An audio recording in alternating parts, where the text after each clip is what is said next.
Radio Kantipur, radio राष्ट्रको। नागरिकता सम्बन्धी अध्यादेश तत्काल कार्यान्वयन नगरी यथास्थितिमा राख्न सर्वोच्चको अन्तरिम आदेश। शासकीय सुविधा र राजनैतिक उद्देश्य प्राप्तिका लागि मात्र अध्यादेश जारी गर्न नहुने ठहर। काम चलाउ सरकारले मन्त्री परिषद विस्तार गरेको भन्दै सर्वोच्चमा परेको उजुरी विचाराधीन रहेकै अवस्थामा प्रधानमन्त्रीद्वारा पुनः मन्त्रीमण्डल विस्तार। विश्वासको मत लिन गण्डकी प्रदेशका मुख्यमन्त्री असफल। लिपुलेक जोड्ने भारतीय सडकले नेपालको घोडेटो बाटो पुरियो। ब्यासको छाङ्रू र टिङ्कर आउजाउ बन्द। इथियोपियाको टिग्रे क्षेत्रमा चरम भोकमरी। 3,50,000 मानिस खाद्यान्नको गम्भीर सङ्कट खेप्दै। र विश्वकप छनौटको आफ्नो अन्तिम खेलमा नेपालले आज बलियो टोली अस्ट्रेलियाको सामना गर्दै सुधारिएको खेल खेल्ने प्रशिक्षक अल्मुताइरीको भनाई। नमस्कार, कान्तिपुर डायरीका साथमा साथी दिवा र म प्रतीक्षा। समाचार अब विस्तारमा।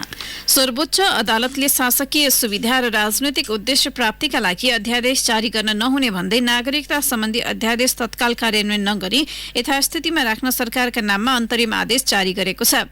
हिजोको संवैधानिक इजलासले नागरिकता सम्बन्धी नीतिगत व्यवस्था गर्ने विषय महत्वपूर्ण र संवेदनशील रहेको समेत उल्लेख गर्दै यसको सम्बोधन अध्यादेशबाट हुन नसक्ने आदेश गरेको छ।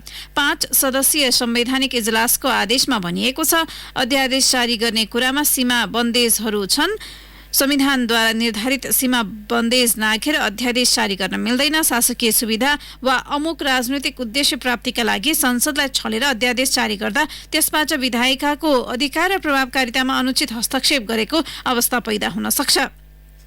प्रधान न्यायाधीश चोलेन्द्र शमशेर जबरा सहित न्यायाधीशहरू दीपक कुमार कार्की, मीरा खड्का, हरिकृष्ण कार्की र ईश्वर प्रसाद खतिवड़ाको इजलासले सो आदेश गरेको हो। वरिष्ठ अधिवक्ता पूर्णबहादुर कार्की लगायतकोले संविधानको भावना र मर्म उल्लङ्घन गरेर आदेश जारी गरिएकाले त्यसको खारेजी माग गर्दै निवेदन दर्ता गराएका थिए। सर्वोच्च अदालतले अध्यादेश विरुद्ध परेको मुद्दा टुङ्गो नलाग्दासम्म अध्यादेश कार्यान्वयन नगर्नु भनेको छ।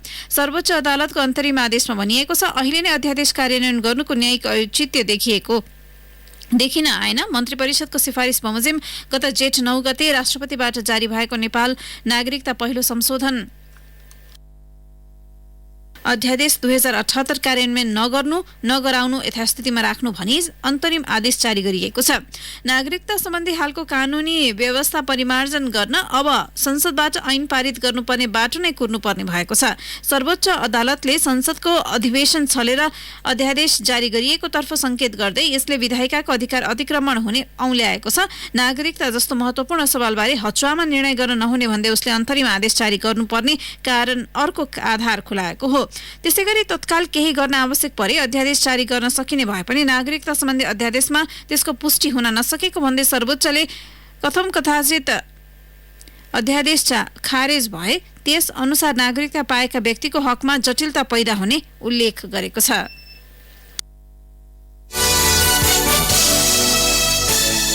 टिप्पण गरिएका राजनीतिक शक्तिलाई एकीकृत गरेर सत्ता धानिरहेका प्रधानमन्त्री केपी शर्मा ओलीमाथि सर्वोच्च अदालतले बिहिबार जारी गरेका 2 आदेश र गण्डकीका मुख्यमन्त्रीले विश्वासको मत नपाउनुले धक्का लागेको छ।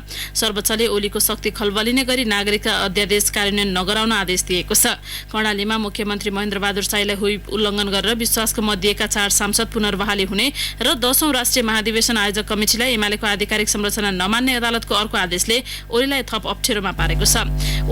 ओलीले आफू प्रधानमन्त्री रहिरहन सजिलो होस् भनेर जसपाको महन्त ठाकुर राजेन्द्र महतो समूहसँग नागरिकता सम्बन्धी अध्यादेश ल्याउने, संविधान संशोधन कार्यदल बनाउने लगायतका सहमति गर्नुभएको थियो। त्यही सम्झौता अनुसार मागे जति मन्त्रालय पाएर जसपाको ठाकुर महतो पक्ष सरकारमा सहभागी छ। सहमति अनुसार ल्याएको अध्यादेशमा अदालतले अंकुश लगाएपछि जसपाको ठाकुर महतो खेमाबाट आउने प्रतिक्रियाले ओली शक्तिको थप परीक्षण हुने देखिएको छ। एमाले अध्यक्ष ओलीले चैत पहिलो साता पार्टी कमिटीलाई महाधिवेशन आयोजक कमिटीमा रूपान्तरण गरेर एकलौटी निर्णय गर्दै गएपछि झलनाथ खनाल, माधव कुमार नेपाल समूह आन्दोलित थियो। तर सर्वोच्चले आयोजक कमिटीले प्रदेश सांसदहरूलाई गरेको कारबाहीलाई अवैधानिक भनेसँगै ओली थप कमजोर हुनुभएको छ। यसअघि लुम्बिनी प्रदेशका जसपाका 4 सांसदलाई सर्वोच्च अदालतले पुनर्बहाली गर्दा ओली खेमाका मुख्यमन्त्री शंकर पोखरेललाई पद जोगाउन सजिलो भएको थियो। गण्डकी प्रदेशका जनमोर्चाका सांसद कृष्ण थापा पनि सर्वोच्चको आदेशबाट पुनर्बहाली हुनुभएको थियो। जनमोर्चा सहितको विपक्षी गठबन्धनले सरकार बनाउन कसरत गर्दा असहयोग गरेपछि थापालाई पार्टीले सांसदबाट हटाउने निर्णय गरेको थियो। प्रधानमन्त्री ओली केन्द्रमा मात्र होइन प्रदेशमा समेत कमजोर बन्नु भएको छ। आफ्नो समूहको अनुपस्थितिमा पनि सुदूरपश्चिम र कर्णालीका सरकार बलियो हुनु र गण्डकीमा आफ्नो पक्षको सरकारको विश्वासको मत पाउन नसक्नुले प्रदेशमा पनि ओलीलाई अप्ठ्यारो परेको प्रस्ट्याउँछ। सबैतिरको शक्तिमा धक्का लागेर कमजोर बनिरहेका ओलीले आफूलाई सत्तामा टिकाइराख्ने प्रयत्न भने जारी राख्नु भएको छ। कामचलाउ प्रधानमन्त्रीले मन्त्री परिषद विस्तार गरेको भन्दै सर्वोच्च अदालतमा परेको उजुरी विचाराधीन रहेकै बेला फेरि ओलीले बिहिबार संवैधानिक व्यवस्था र सर्वोच्च अदालतलाई नै चुनौती दिँदै मन्त्री थप्नु भएको छ। यही संविधान जारी भएपछि नै कामचलाउ सरकारले अत्यावश्यक बाहेकको काम गर्न नपाउने भन्दै 2074 मा प्रधानमन्त्री शेरबहादुर देउवालाई मन्त्री परिषद विस्तार गर्न नदिनु भएकी राष्ट्रपति विद्यादेवी भण्डारीले ओली सरकारका नवनियुक्त मन्त्रीलाई शपथ गराउनु भएको छ। राष्ट्रपति भण्डारी र प्रधानमन्त्री ओलीले संविधानको सामान्य मान्यता र अदालतको गरिमा ख्याल नगरी हिजो 7 मन्त्री र 1 राज्य मन्त्री गरी 8 जना नियुक्त गर्नुभएको हो।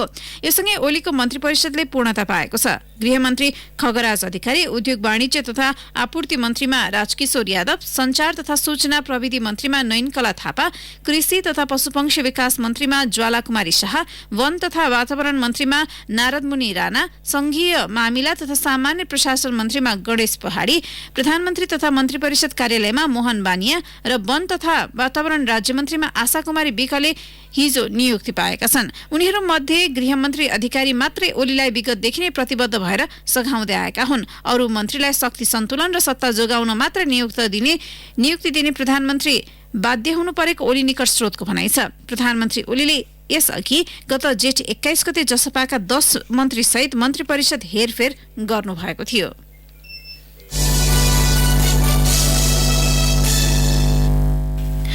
गण्डकी प्रदेशका मुख्यमन्त्री पृथ्वी सुब्बा गुरुङले विश्वासको मत पाउन असफल हुनु भएको छ। प्रदेशसभा बैठकमा हिजो विश्वासको मत लिने क्रममा 60 सदस्य मध्ये उहाँले 27 मत प्राप्त गर्नुभयो। 57 मत खसेकामा 30 मत विपक्षमा पर्यो। विश्वासको मत प्राप्त गर्न नसकेपछि उहाँ पदमुक्त हुनु भएको छ। उहाँको पक्षमा खसेको मत एमाले सांसद मात्रैको हो। खरा नेपाल पक्षका इन्द्रलाल सापकोटाले पनि गुरुङको पक्षमा मतदान गर्नुभयो। युवा तथा खेलकुद मन्त्री राजीव गुरुङ, दीपक मनाङ्गे भने प्रदेशसभा बैठकमा उपस्थित हुनु भएन। प्रस्तावको विपक्षमा कांग्रेसका 15, माओवादी केन्द्रका 11, जनता समाजवादी पार्टीका 2 र राष्ट्रिय जनमोर्चाका 2 सांसदले मतदान गरे। जनमोर्चाका पियारी थापा र खिमविक्रम शाहीले विपक्षमा मतदान गरे पनि अर्का सांसद कृष्ण थापा पार्टी हुइप उल्लङ्घन गर्दै तटस्थ बस्नुभयो।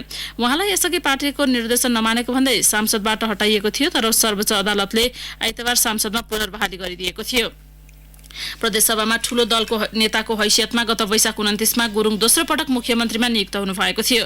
संविधानको धारा 168 को उपधारा 3 बमोजिम मुख्यमन्त्री नियुक्त गुरुङले 30 दिनभित्र विश्वासको मत लिनुपर्ने संविधानको धारा 168 को उपधारा 4 बमोजिम प्रदेशसभामा विश्वासको मत पाऊँ भन्दै हिजो प्रस्ताव पेश गर्नु भएको थियो। उहाँले विश्वासको मत प्राप्त गर्न नसकेपछि नयाँ सरकार गठनको बाटो खुलेको छ।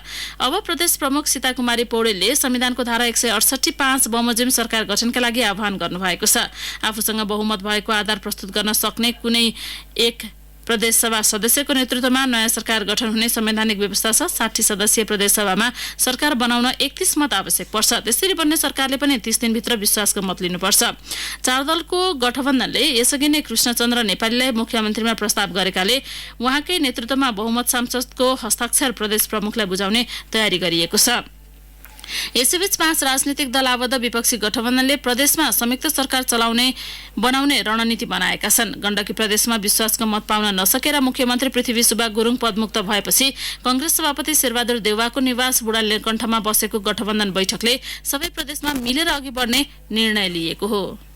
सर्वोच्च अदालतले पार्टीको केन्द्रीय कमिटिले गर्नुपर्ने कार्यवाही महाधिवेशन आयोजक कमिटिबाट हुन नसक्ने प्रारम्भिक दृष्टिकोण राख्दै कर्णाली प्रदेशका एमालेका 4 सांसदलाई पदबाट नहटाउन अन्तरिम आदेश जारी गरेको छ। न्यायाधीश प्रकाशमान सिंह राउतको एकल इजलासले कर्णाली प्रदेशका सांसद महेन्द्र बहादुर शाहीलाई समर्थन गरे बापत सांसद पदबाट निष्कासनमा परेका प्रकाश ज्वाला, कुर्मराज शाही, अमर बहादुर थापा र नन्दसिंह बुढालाई कार्यवाही नगर्नु र कार्यवाहीका लागि भएका पत्राचार लगायत काम कार्यवाही यथास्थितिमा राख्नु भने आदेश गरेको हो। सर्वोच्च अदालतले एमालेको केन्द्रीय कमिटिको निर्णयको हवाला दिएर स्पष्टीकरण नमागेको र केन्द्रीय कमिटिबाट निर्णय भएको नदेखिएको भन्दै 4 जनाको पद अन्तरिम आदेश मार्फत थमौती गरिदिएको हो। आदेशमा भनिएको छ प्राकृतिक न्यायको सिद्धान्त र दल सम्बन्धी ऐनको भावनाको प्रतिकूल देखिएको सन्दर्भमा रिटको अन्तिम टुङ्गो नलागेसम्म 10औं राष्ट्रिय महाधिवेशन आयोजक कमिटिको निर्णय अनुसार सांसद पदबाट निष्कासन र त्यसपछिका पत्राचार कार्यान्वयन नगर्नु भनी अन्तरिम आदेश जारी गरिदिएको छ। सर्वोच्च अदालतले व्हिप उल्लङ्घन गर्ने सांसदलाई राजनैतिक दल सम्बन्धी ऐनको दफा 32 अनुसार कारबाही हुने औल्याएको छ। नेपाल कम्युनिस्ट पार्टी नेकपाको विघटन भएर एमाले र माओवादी केन्द्र बिउतिएपछि कर्णाली प्रदेशमा एमाले भित्रको झलनाथ खनाल माधव नेपाल समूहका सांसदले पार्टी संस्थापनको व्हिप उल्लङ्घन गरेर माओवादी केन्द्रका मुख्यमन्त्री महेन्द्र बहादुर शाहीलाई विश्वासको मत दिएको थियो। कान्तिपुर डायरीमा अब ब्रेकको पालो। ब्रेकपछि कान्तिपुर डायरीमा अब कान्तिपुर सविस्तार। कान्तिपुर सविस्तार। पुसपाँचको प्रतिनिधि सभा विघटनपछि संघमा विपक्षीलाई दाउपेच र तिकडम गरेर पछाडि पारिरहेका प्रधानमन्त्री केपी शर्मा ओली शैली प्रदेशमा पनि प्रष्ट देखिन्छ। शक्ति सञ्चय गर्न ओलीले संघमा जे हरकत गरे तिनै हरकत प्रदेशमा समेत देखिन्छ। यद्यपि प्रदेशसभा भङ्ग गरेर चुनावको मिति भने घोषणा गरेका छैनन्। तर एमाले अध्यक्ष समेत रहेका प्रधानमन्त्री ओली र उनको समूहलाई विपक्षी गठबन्धनले घेराबन्दीमा पारेका छन्। केन्द्रमा ओली विरुद्धका कदममा सफलता पाउन नसके पनि विपक्षी गठबन्धन प्रदेशमा बलियो देखिन्छ। गण्डकी प्रदेश सरकारका माननीय मुख्यमन्त्री श्री पृथ्वी सुब्बा गुरुङले आफूलाई प्रदेश सभाको विश्वास दियोस् भनी राख्नु भएको प्रस्तावको पक्षमा जम्मा 27 मत परेको र उक्त संख्या प्रदेश सभाको तत्काल कायम रहेको सम्पूर्ण सदस्य संख्याको बहुमत नभएकोले माननीय मुख्यमन्त्री श्री पृथ्वी सुब्बा गुरुङले आफूलाई प्रदेश सभाको विश्वास दियोस् भनी राख्नु भएको प्रस्ताव अस्वीकृत भएको घोषणा गर्दछु।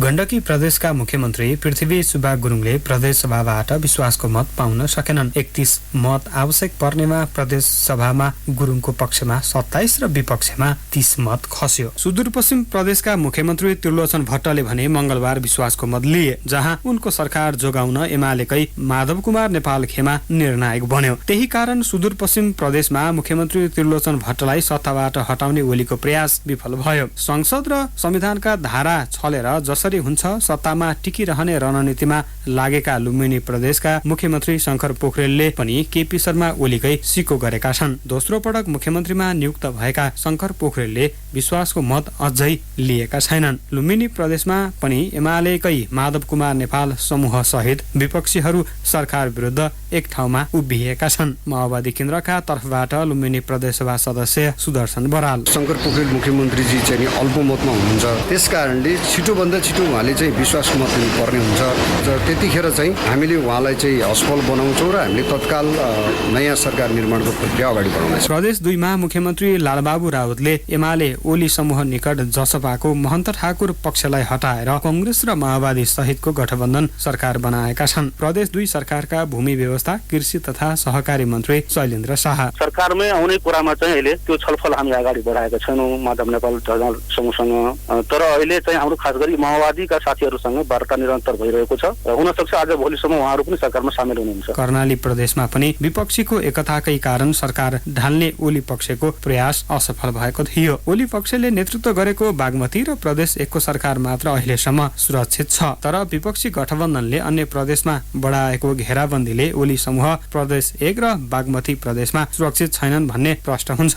बागमती र प्रदेश 1 मा नेपाल समूह ओली भन्दा कम संख्यामा रहे पनि उपस्थिति चाहिँ कमजोर छैन। यही दुईवटा प्रदेशमा माधव पक्षले विपक्षी गठबन्धनसँग मिल्दा सरकारमा दाबी गर्न सक्ने स्थिति छ। कांग्रेसका तर्फबाट प्रदेश 1 का सदस्य केदार कार्की, हामी यहाँका विपक्षी दलहरू एकमत छौं। सरकारको गैर जिम्मेवारी पनप्रति हामी दृढ निश्चय भएर लडिरहेका छौं। तर सत्ता साझेदारीको कुरामा नेकपा एमालेसँग एकल बहुमत भएकोले गर्दा उहाँहरूको पोजिसनलाई पनि हामीले हेर्नुपर्ने हुन्छ। त्यसलाई हामीले अहिले नै के भन्छ यसै गर्छौं भनिहालेको छैनौं। माधव नेपालको भर्सन कुर्ने भन्दा पनि कतिपय कुरा चाहिँ म्याच्योर्ड भएर नै निर्णय गर्नुपर्छ भन्ने पनि हामीलाई लाग्यो हो। 7 वटा प्रदेश सभाको कुल सदस्य संख्या 550 मध्ये हाल बहाल रहेका प्रदेश सांसदको संख्या 535 छ। यसमध्ये एमालेका कुल सांसद 244 जना छन्। ती मध्ये 161 जना ओलीतिर छन् भने 73 जना माधव कुमार नेपाल समूहतिर छन्। रिक्त 15 स्थानमा उपनिर्वाचन गर्नुपर्ने अवस्था छ।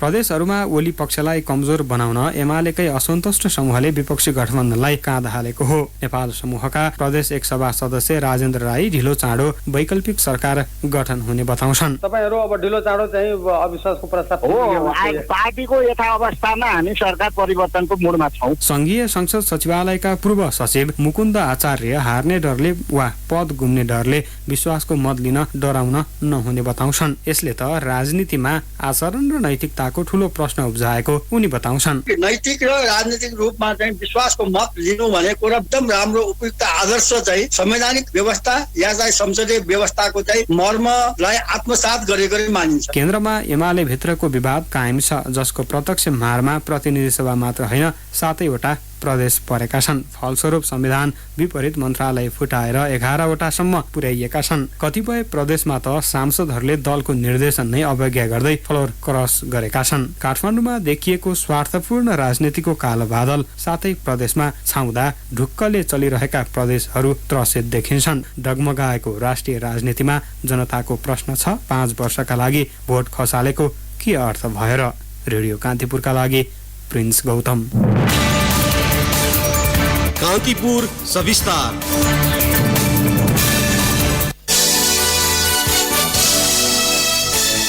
महाकाली नदी किनारमा भारतले बनाइरहेको धारचुला लिपुलेक सडक निर्माणका क्रममा विस्फोट गराउँदा खसेको चट्टानले नेपालको ब्यास जोड्ने घोडेटो बाटो पुरिएको छ। भारतले 2 दिन अघि सो बाटोको गर्भाधारमा चट्टान फुटाउन विस्फोटक पदार्थ प्रयोग गर्दा दार्चुलाको ब्यास गाउँपालिका 2 स्थित कल्जु क्षेत्रको बाटो भत्किएको हो। ब्यासको घोडेटो बाटोमा 5-6 वर्ष यता भारतीय सडकका कारण क्षति पुग्दै आएको छ।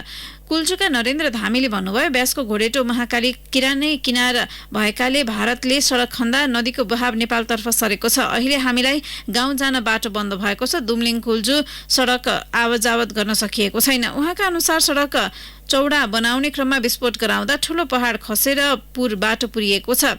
बाटो अवरुद्ध हुँदा ब्यासको छाङ्रो र टिङ्कर आवजावत समेत बन्द भएको छ। चट्टान खस्दा मंगलबार केही बेर महाकाली नदी समेत थुनिएको स्थानीयले बताएका छन्। गृह मन्त्रालयले कानून विपरीतका गतिविधिमा कुनै पनि किसिमको सम्झौता नगर्न देशभरका जिल्ला प्रशासन कार्यालय र सुरक्षा निकायहरूलाई निर्देशन दिएको छ। नवनियुक्त गृहमन्त्री खगराज अधिकारीले पदभार सम्हाले लगतै हिजो साँझ मन्त्रालयले 77वटै जिल्ला प्रशासन कार्यालय, नेपाल प्रहरी र सशस्त्र प्रहरी प्रधान कार्यालयलाई 12 बुँदे परिपत्र गर्दै सो निर्देशन दिएको हो। परिपत्रमा अपराधमा कुनै पनि सम्झौता नगर्न, चुनावी रणनीति तयार पार्न र सरकारबाट सञ्चालित विकासे आयोजना समयमै सम्पन्न हुने गरी तदारुकताका साथ जिम्मेवारी निर्वाह गर्न प्रशासन र सुरक्षा निकाय निर्देशन दिएको छ।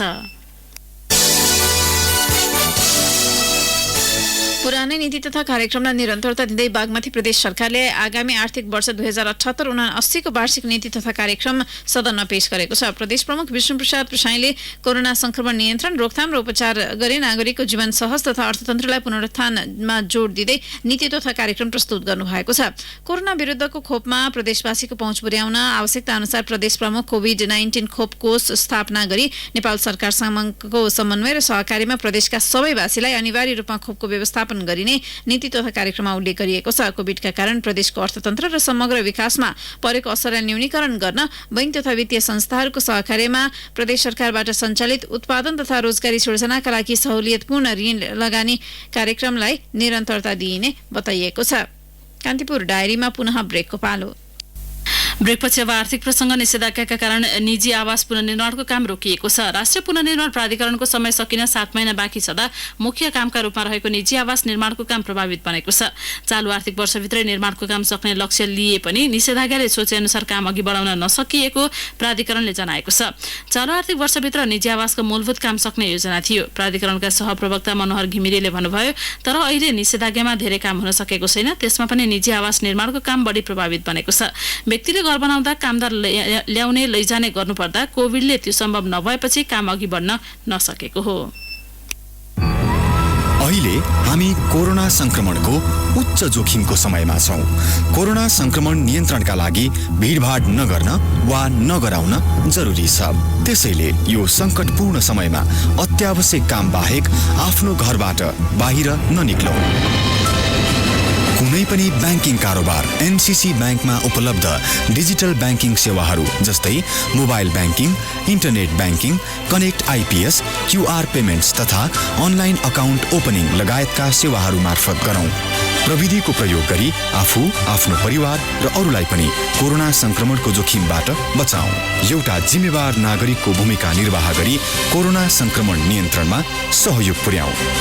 NCC bank, your business bank. अब अन्तर्राष्ट्रिय प्रसङ्ग। इथियोपियाको उत्तरी टिग्रे क्षेत्रका बासिन्दा चरम भोकमरीको शिकार भएको संयुक्त राष्ट्रसङ्घको मानवाधिकार परिषदले जनाएको छ। 3,50,000 मानिस खाद्यान्नको गम्भीर सङ्कटको सामना गरिरहेको बीबीसीले उल्लेख गरेको छ। टिग्रे क्षेत्रका छिमेकी अम्हारा र अफार क्षेत्र समेत भोकमरीको शिकार भएका छन्। टिग्रेमा भएका युद्धका कारण 17 लाख मानिस विस्थापित भइसकेका छन्। अब खेल प्रसङ्ग। कतारमा आगामी वर्ष हुने विश्वकप फुटबल तथा एसियन कप फुटबल 2023 को छनौट खेलमा नेपालले आज बलियो टोली अस्ट्रेलियासँग प्रतिस्पर्धा गर्दैछ। कुवेत स्थित जावेर अल अहमद स्टेडियममा हुने खेल नेपाली समयअनुसार राति पाउने 10 बजे सुरु हुनेछ। एसियाली पावर हाउस अस्ट्रेलिया विरुद्ध मैदान उत्रदा नेपाल आफ्नो प्रदर्शन सुधारको लक्ष्यमा हुनेछ। छनौटमा 2 जित र 5 हार भोगेको नेपाल विश्वकप छनौटमा पराजित रहेको अस्ट्रेलियासँग प्रतिस्पर्धा गर्न लागेको हो। विश्वकप छनौट हुन नसके पनि नेपालको एसियन छनौटको अर्को चरणको प्रवेशको सम्भावना कायमै छ। टोलीका मुख्य प्रशिक्षक अब्दुल्लाह अल-मुताइरीले बलियो टोली अस्ट्रेलिया विरुद्ध नेपालले उत्कृष्ट खेल खेल्ने बताए। समूह बी अन्तर्गतको खेलमा आज राति जोर्डन र कुवेत पनि आम्ने सामने हुनेछन्। अब युरोकप स्पेशल।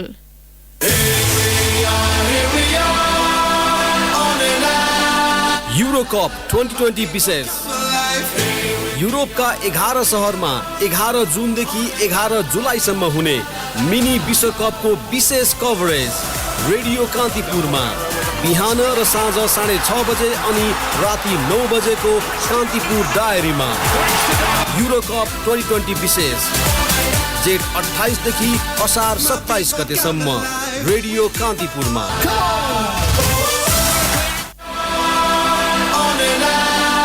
युरोकप 2020 विशेष।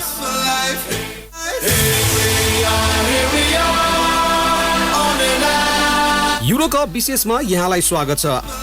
कोरोना महामारीले विश्व आक्रान्त नभएको भए युरोकप 60 वर्ष पुगेको अवसरमा हुने विशेष प्रतियोगिताको विजेता अघिल्लो वर्ष नै छिनोफानो भइसकेको हुन्थ्यो। यो वर्ष युरोकप र अङ्क 11 को गजबको मिश्रण भएको छ।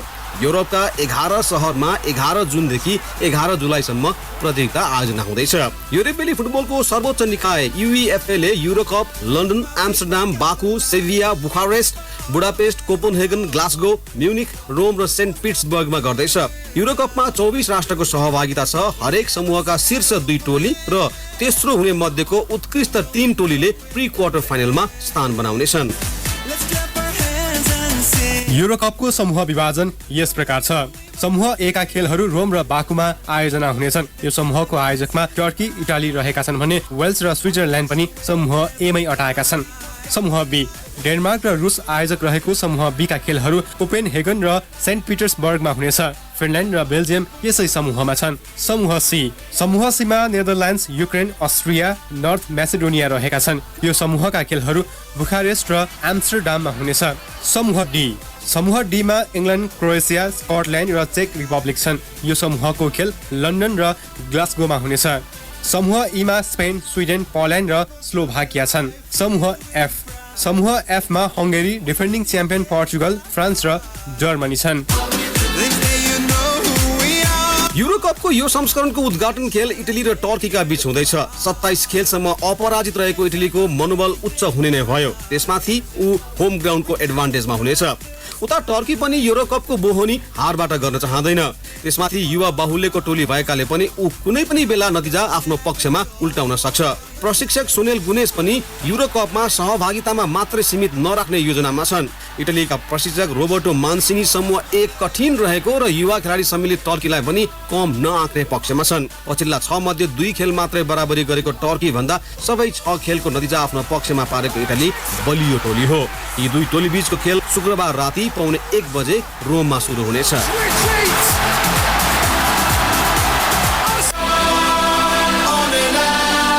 युरोकप 2020 विशेष।